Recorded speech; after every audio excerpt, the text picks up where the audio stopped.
তারপর বাসটা আমাদেরকে শিয়ালদায় না নামিয়ে এনআরএসের সামনে নামিয়ে দিয়েছিল।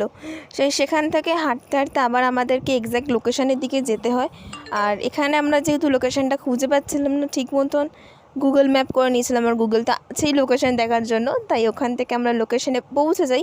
আর ওই যে দেখতে পাচ্ছ গোলাপি রঙের বিল্ডিংটা, ওইটাতেই আমাদেরকে ইভেন্ট আছে। আর এটা কিসের ইভেন্ট সেটা তোমাদেরকে এবার বলে দিই।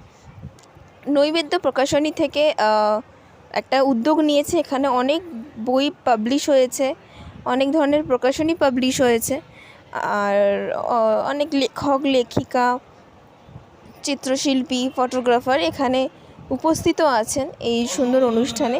আর অনুষ্ঠানটা সত্যি একটা অভিনব, মানে একটা অতুলনীয় সুন্দর একটা অনুষ্ঠান এরা আয়োজন করেছিলেন। এই ফার্স্ট টাইম আমার এরকম কোনো অনুষ্ঠানে যাওয়া, বাট সত্যি আমার খুব ভালো লেগেছে। লং ভিডিও আমার চ্যানেলে পোস্ট করা আছে, গিয়ে দেখে আসো।